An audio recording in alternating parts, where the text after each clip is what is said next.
عزیز دوستو، اسلام نے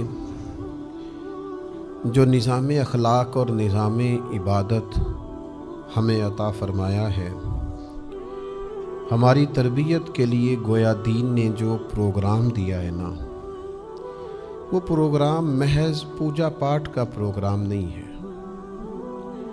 وہ انسان کے اندر جو فطری کمزوریاں، اس کی جبلت کے اندر جو خامیاں اور کوتاہیاں پائی جاتی ہیں، ان کو دور کر دینے والا اور اس کی تربیت کر دینے والا پروگرام ہے۔ یاد رکھیے گا، جن لوگوں کے اندر فطری کمزوریاں پائی جاتی ہیں وہ لالچی ہوتے ہیں، وہ مصیبت آنے پر بہت جلدی گھبرا جاتے ہیں، اور جو لوگ بخیل ہوتے ہیں، کنجوس ہوتے ہیں، وہ کبھی بھی اپنی سوسائٹی کے لیے، معاشرے کے لیے، خاندان کے لیے کوئی بہتر کارنامہ سر انجام نہیں دے سکتے۔ انسان اپنے ماحول کے لیے، اپنے ملک کے لیے، اپنے وطن کے لیے، اپنے قبیلے کے لیے، اپنے دین کے لیے اس وقت سود مند ثابت ہوتا ہے جب وہ اخلاقی بلندیاں رکھتا ہے، اپنے مزاج میں قناعت رکھتا ہے، صبر رکھتا ہے، شکر رکھتا ہے، اور جب اس کی طبیعت کے اندر سخاوت ہوتی ہے، وہ بخیل نہیں ہوتا، کنجوس نہیں ہوتا۔ یہ ساری چیزیں وہ اپنی طبیعت سے نکال کے اعلیٰ اخلاقی اقدار کا مالک ہوتا ہے، تو پھر ہی وہ کوئی خیر بانٹ سکتا ہے۔ اور میں عرض کروں گا کہ وہ اپنی نظروں میں بھی اسی وقت ہی معزز ہوتا ہے جب وہ اخلاقی بلندی پر فائز ہوتا ہے۔ اللہ تعالیٰ ہمارا خالق اور مالک ہے، تو ہمارے اندر کیا خوبیاں پائی جاتی ہیں اور کہاں کہاں خامیاں پائی جاتی ہیں، یہ سب سے زیادہ بہتر جاننے والا ہمارا رب ہے۔ تو اللہ تعالیٰ نے قرآن مجید کے اندر سورہ معارج کے اندر آیت نمبر 19 سے لے کر آیت نمبر 35 تک ایک مضمون بیان فرمایا۔ اگر آپ زیادہ توجہ کے ساتھ اور زیادہ ہمہ تنگوش ہو کے سنیں تو یہ صرف مضمون نہیں، انسانی تربیت کا پروگرام ہے۔ انسان کیسے سنور سکتا ہے اور کیسے بدل سکتا ہے اور کیسے نکھر سکتا ہے اور کس طرح تر و تازہ ہو سکتا ہے۔ اللہ تعالیٰ نے ارشاد فرمایا کہ ان الانسان خلق ہلوعا، فرمایا بے شک انسان لالچی پیدا کیا گیا ہے، فطرتاً حریص ہے، لالچی ہے۔ اذا مسہ الشر جزوعا، جب اسے تکلیف پہنچتی ہے تو یہ سخت گھبرانے والا ہے، گھبرا جاتا ہے، آہو فغاں کرتا ہے، واویلا کرتا ہے، ہاتھ پیر پھولنے لگتے ہیں۔ وَإِذَا مَسَّهُ الْخَيْرُ مَنُوعًا، اور جب اسے دولت ملے تو بخیل ہو جاتا ہے، کنجوس ہو جاتا ہے۔ تو یا اللہ پھر اس سے نکلنے کا طریقہ کیا ہے؟ یہ ہلوعہ بھی ہے، جزوعہ بھی ہے، منوعہ بھی ہے۔ پیدا کیا گیا ہے حریص، لالچی، مصیبت پہنچے تو جزا فضا کرتا ہے، آہو فغاں کرتا ہے، جلدی گھبرا جاتا ہے۔ اور جب اسے دولت ملے، وَإِذَا مَسَّهُ الْخَيْرُ مَنُوعًا، اور جب اسے دولت ملے تو حد درجے بخیل ہو جاتا ہے۔ تو یا اللہ بچنا کیسے ہے؟ تو فرمایا کچھ لوگ بچ جاتے ہیں نا، کون؟ تو قرآن مجید نے 9 صفات بیان کی ہیں جو بندہ اپنے اندر پیدا کر لے تو ان چیزوں سے بچ جاتا ہے۔ 9 صفات کون سی؟ یہ لالچ سے بچے، بے صبری سے بچے، بخل سے بچے، تو اللہ فرماتے ہیں پہلی صفت یہ پیدا کرے، الا المصلین، وہ نہ لالچی ہوتے ہیں، وہ نہ گھبرانے والے ہوتے ہیں، نہ بخیل ہوتے ہیں۔ کون؟ فرمایا الا المصلین، سوائے نمازیوں کے۔ پہلی بات یہ کہ نمازی بن جائیں۔ کس طرح کے نمازی؟ الذین ھم علی صلاتہم دائمون، جو اپنی نمازوں پر پابندی کرتے۔ وہ والی نماز نہ ہو کہ کبھی پڑھی کبھی نہ پڑھی، اپنی نماز پر پابندی کرنے والے ہوں۔ پہلی صفت یہ ہے کہ نمازی ہوں، پھر نماز پر پابندی کرنے والے ہوں۔ والذین فی اموالہم حق معلوم، اور جن کے مالوں میں مقررہ حق ہے، کس کا؟ للسائل والمحروم، مانگنے والے کا بھی اور محروم کا بھی۔ جو مانگ لے اسے بھی دیتے ہیں، پر جو ضرورت مند ہو اور مانگے نہ اسے بھی دے دیتے ہیں۔ یہ پھر ان عادات سے، ان خصلتوں سے، ان فطری کمزوریوں سے یہ لوگ بچ جاتے ہیں۔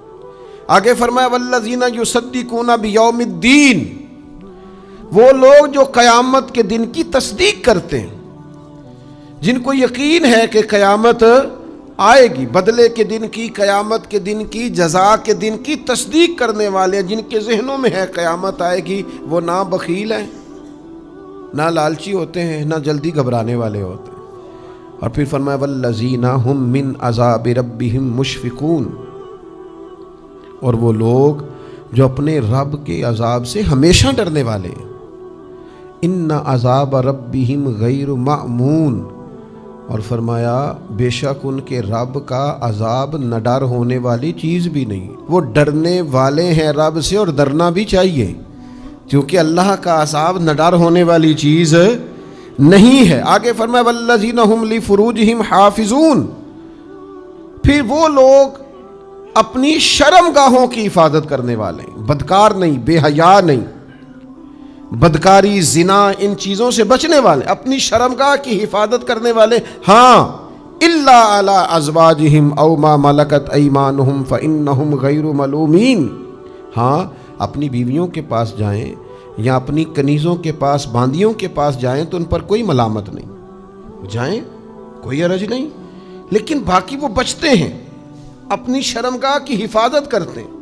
یہ قرآن مجید وہ پروگرام دے رہا ہے جس سے انسان کی تربیت ہوگی، جس سے انسان، لالچ اس کے ذہن سے نکل جائے گا، گھبرانا نکل جائے گا، اس کے دل کے اندر سے بخل، یعنی وہ شرمگاہ کی حفاظت کرے تو اس کے اندر کو اللہ اتنا مضبوط کر دیتا ہے کہ نہ بخیلی رہتی ہے، نہ بے صبری رہتی ہے، نہ لالچ رہتا ہے۔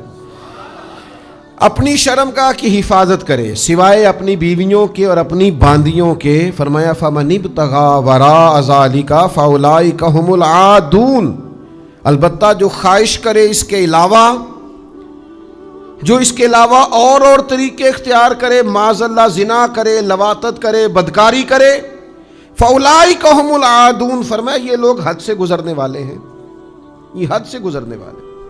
اور اگلی صفت کیا بیان فرمائی؟ فرمایا والذین ھم لاماناتہم وعہدہم راعون، فرمایا وہ اپنی امانتوں کی بھی حفاظت کرنے والے ہیں اور اپنے عہد و پیمان کی، اپنے وعدوں کی بھی حفاظت کرنے والے ہیں۔ اور فرمایا آگے فرمایا والذین ھم بشہاداتہم قائمون، وہ لوگ جو اپنی گواہیوں پر قائم رہنے والے ہیں۔ والذین ھم بشہاداتہم قائمون، جو گواہی پر ڈٹ جانے والے لوگ۔ والذین ہم علی صلاتہم یحافظون، اور وہ لوگ جو اپنی نمازوں کی حفاظت کرنے والے ہیں۔ قربان جائیں، باقی چیزوں کا ایک بار ذکر آیا ہے، نماز کا 2 بار آیا ہے، 2 بار ذکر فرمایا نماز کا۔ ایک جگہ پہ فرمایا نماز پڑھنے والے ہمیشگی کرنے والے ہیں، دائمون، یہاں فرمایا یحافظون۔ علماء اور صوفیاء فرماتے ہیں 2 دفعہ ذکر کرنے سے مراد یہ کہ نماز چیز ہی بڑی اہمیت والی ہے، نماز کو خالی نماز نہ سمجھنا، یہ تمہارے اندر سے لالچ نکالتی ہے، یہ تمہارے اندر سے بزدلی نکالتی ہے، یہ تمہارے اندر سے کنجوسی نکالتی ہے۔ تو یہ 9 صفتیں جو پیدا کرے گا یا اللہ اسے کیا ملے گا؟ تو رب فرماتا ہے اولئک فی جنات مکرمون، یہ لوگ ہیں جو جنت میں بھی عزت والے ہوں گے۔ اللہ کرے آپ کو قرآن کا مزہ آئے۔ فرمایا جنت بھی ملے گی اور عزت بھی ملے گی، جنت میں جائیں گے اور مکرم ہیں یہ لوگ، عزت والے ہیں، جنت میں جائیں گے یہ لوگ، مکرم ہوں گے جنتوں میں، جنت بھی ہوگی اور عزت بھی ہوگی۔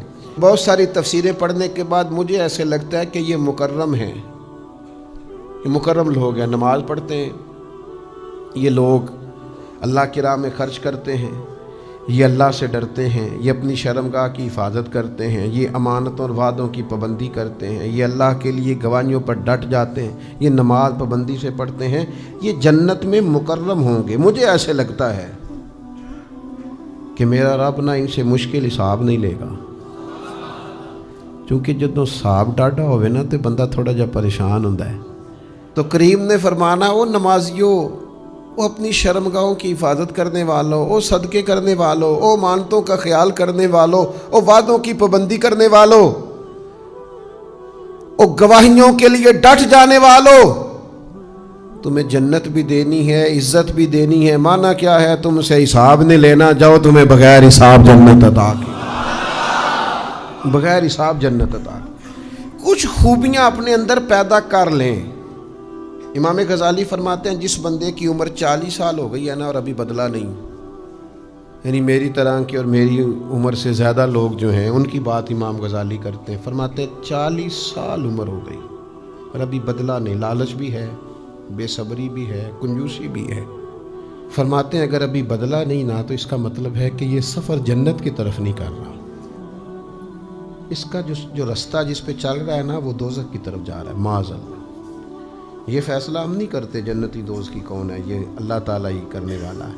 لیکن رستہ اس نے جو اختیار کیا ہے وہ بہرحال جنت والا لگتا، کیونکہ یہ حلوہ بھی ہے، جزوع بھی ہے، منوع بھی ہے، بدلا ہی نہیں.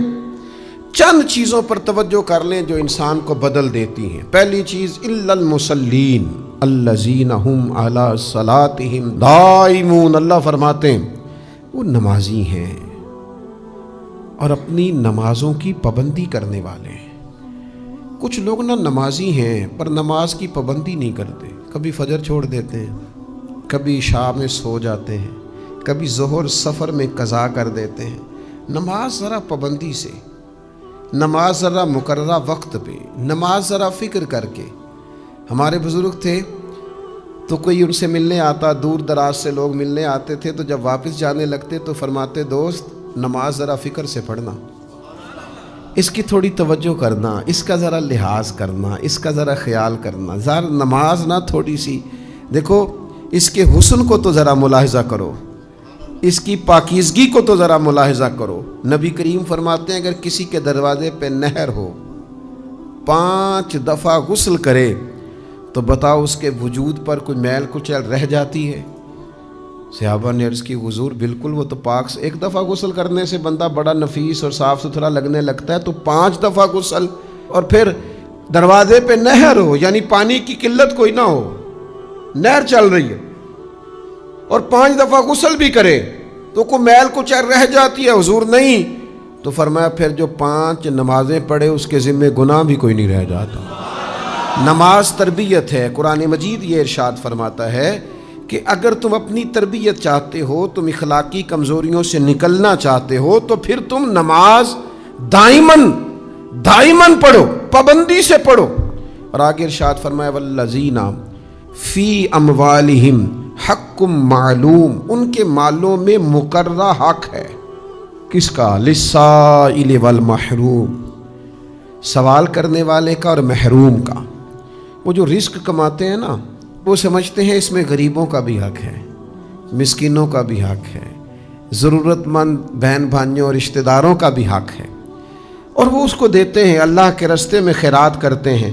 یہ حدیث آپ نے یاد رکھنی ہے. نبی پاک علیہ السلام نے فرمایا دوزخ سے بچ جاؤ، چاہے کھجور کا ایک ٹکڑا صدقہ دے کے ہی بچ جاؤ. پوری کھجور نہیں، کھجور کا ایک ٹکڑا صدقہ دینے سے بھی تم دوزخ سے بچ سکتے ہو، ایک حصہ دینے سے. اور دینا کس کو ہے؟ للسائل والمحروم. سوالی کو بھی دے دو جو مانگ رہا ہے، اور جو ضرورت مند تو ہے پر سوال نہیں کر رہا، محروم تو ہے پر مانگ نہیں رہا، اسے بھی دے دو. ویسے آپ کو ایک طبیعت بتاؤں انسانوں کی، اپنی اور آپ کی. ہم اپنی مرضی سے سخاوت کریں تو جتنی مرضی کریں، اور اگر کوئی بہن بھائی مانگ لینا پھر بڑی تکلیف ہوتی ہے. دسو یہ مانگ ہی رہا ہے، اس کی توجہ ہی میرے پیسوں پہ ہو گئی. آپ وہ دریاؤں کی موج ہے نا، اگر آ گئی تو اس کو بھی 50,000، اس کو بھی لاکھ، اس کو بھی 2، اس کو بھی 3. دریا کی موج ہے، وہ دے رہا ہے.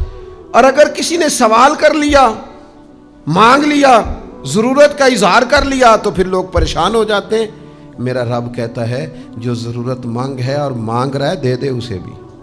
حضرت عبداللہ ابن عمر کے نا کچھ غلام لمبی نمازیں پڑھنے لگتے تھے تو آپ انہیں آزاد کر دیتے تھے. تو آپ کے بیٹے نے کہا ابا دی یہ لمبی لمبی نمازیں پڑھ کے آپ سے آزادی لیتے ہیں، بعد میں پتہ نہیں 5 بھی پڑھتے ہیں کہ نہیں۔ آپ نے فرمایا بیٹا یہ مجھے رب کے نام پہ دھوکہ دیتے ہیں، میں رب کے نام پہ دھوکہ کھانے کو تیار ہوں۔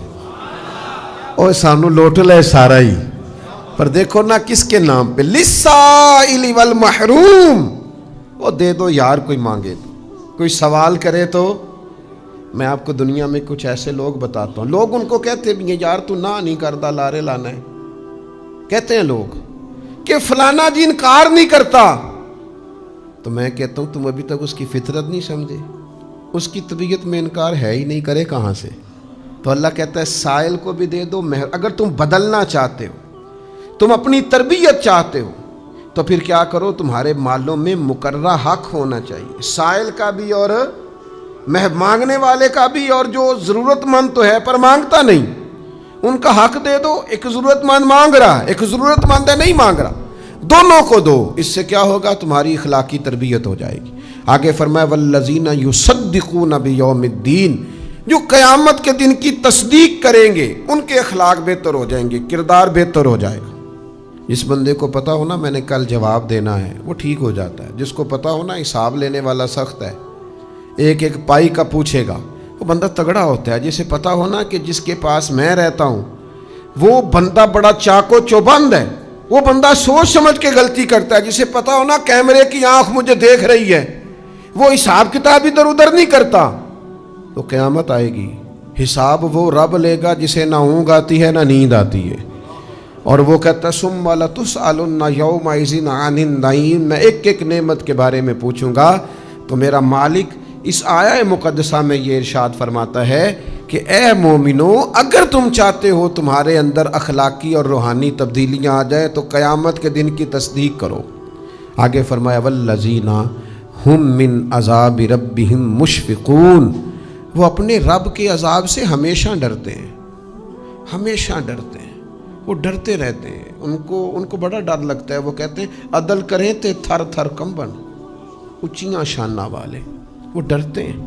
اور اللہ فرماتا ہے اِنَّا عذاب ربہم غیر مأمون، بے شک ان کے رب کا عذاب نہ ڈر ہونے کی چیز بھی نہیں، ڈرنا بھی چاہیے۔ اور جو رب سے ڈرتا ہے نا بدل جاتا ہے، جو رب سے ڈرتا ہے وہ واقعی سنور جاتا ہے، جو اللہ سے ڈرتا ہے اس میں تبدیلی آ جاتی ہے، اور میرا رب کریم اسے اجر بھی دیتا ہے۔ نبی پاک علیہ السلام نے فرمایا اگر تمہاری آنکھ سے اللہ کے خوف سے اتنا بھی آنسو کا قطرہ نکل گیا جتنا مچھر کا پر ہوتا ہے، تو جس طرح بھینس کے تھنوں سے نکلا ہوا دودھ دوبارہ بھینس کے تھنوں میں نہیں نہ جاتا، اس طرح جو اتنا بھی رو لے اللہ کے خوف سے کہ مکھی کے یا مچھر کے پر کے برابر آنسو نکل جائے، وہ بندہ دوزخ میں بھی نہیں جائے گا۔ بندوں سے ڈرتے پھرتے ہیں، برادری سے ڈرتے پھرتے ہیں، قبیلے سے ناراض نہیں ہونا، کچھ لوگ اولاد سے بھی ڈرتے ہیں، سیاستدان ووٹروں سے ڈرتے ہیں، بڑے بڑے بڑے بڑے لوگ بڑے بڑوں سے ڈرتے ہیں، لیکن اگر سنورنا چاہتے ہیں، بدلنا چاہتے ہیں تو پھر رب سے ڈریں۔ اور اللہ کہتا ہے تیرے رب کا عذاب نہ ڈر ہونے والی چیز بھی نہیں۔ والذین ہم لفروجہم حافظون، اگر تم چاہتے ہو تمہیں بلندی کردار نصیب ہو، تمہارے اندر سے بری عادات اور رذائل نکل جائیں، بدخلقیاں بد اخلاقیاں نکل جائیں، تو پھر فرمایا والذین ہم لفروجہم حافظون، وہ لوگ اپنی شرمگاہ کی حفاظت کرنے والے ہیں، الا علی ازواجہم او ما ملکت ایمانہم فانہم غیر ملومین۔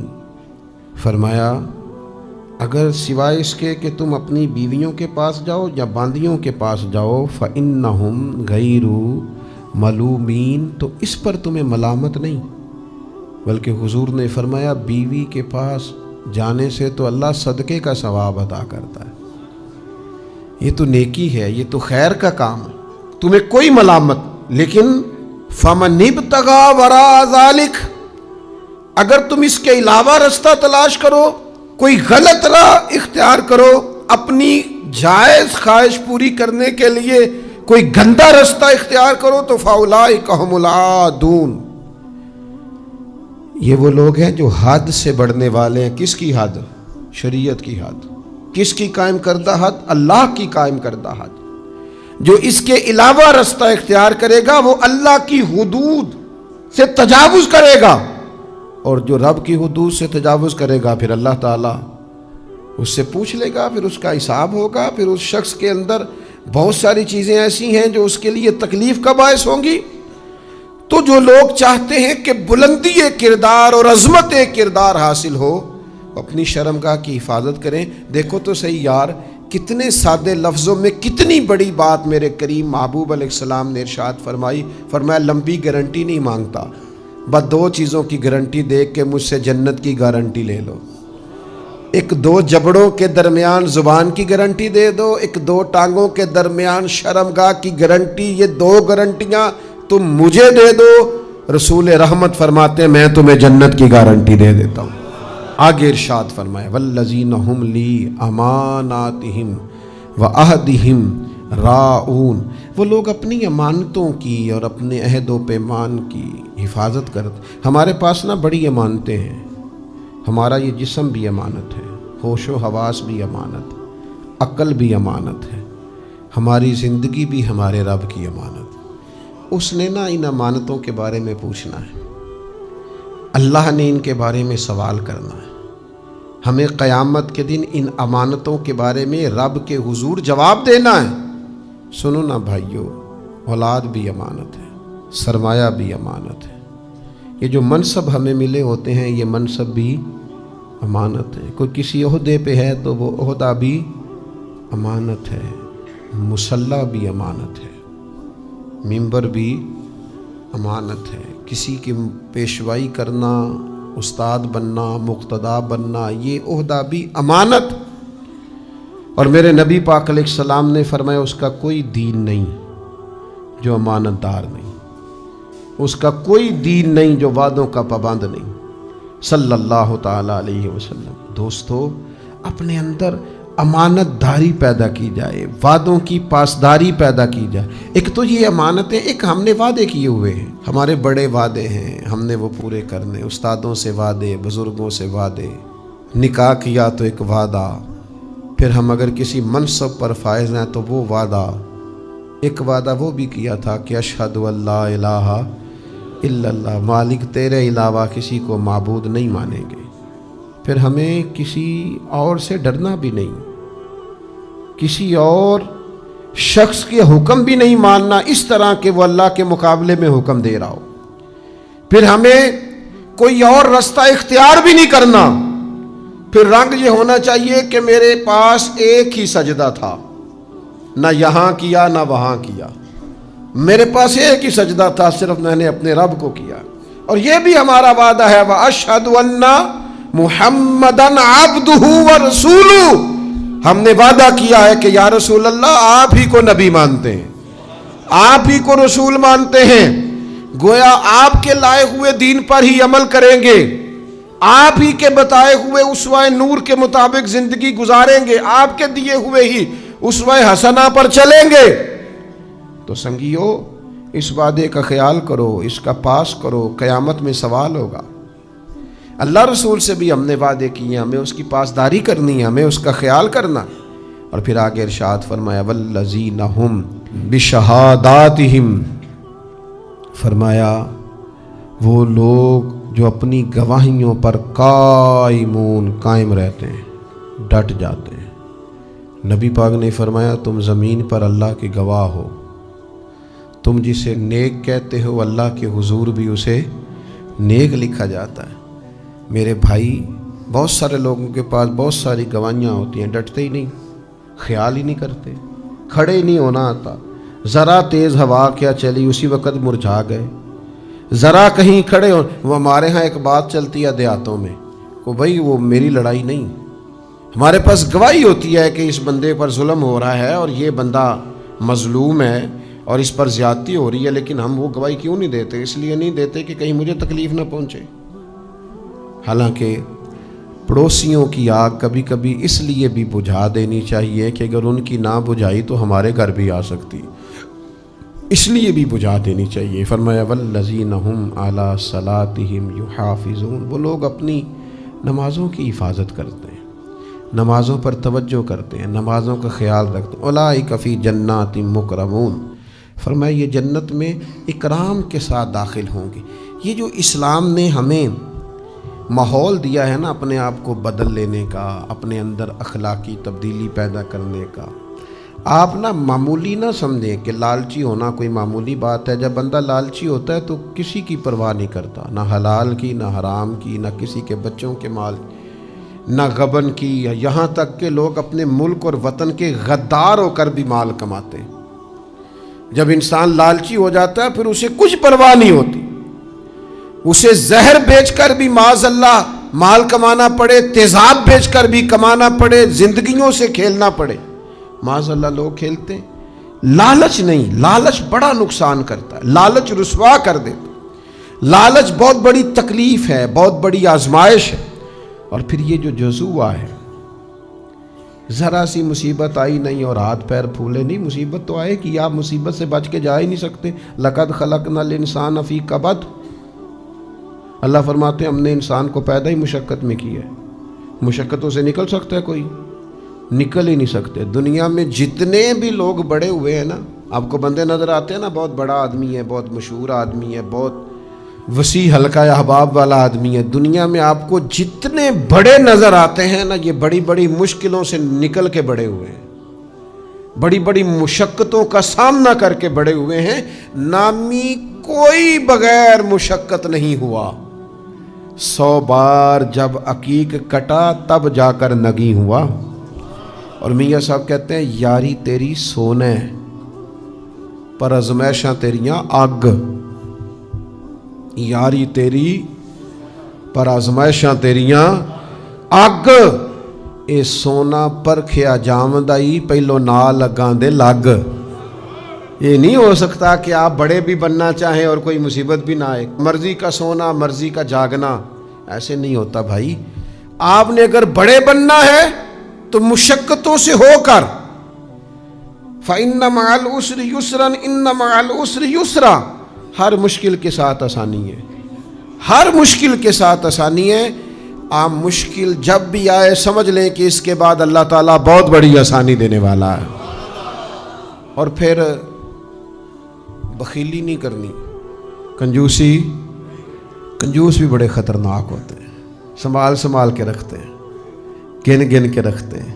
یہ بخل نہیں، کنجوسی نہیں۔ نبی پاک صلی اللہ تعالیٰ علیہ وسلم نے فرمایا سخی جو ہوتا ہے نا، یہ لوگوں کے بھی قریب ہوتا ہے، اللہ کے بھی قریب ہوتا ہے، اور جنت کے بھی قریب ہوتا ہے۔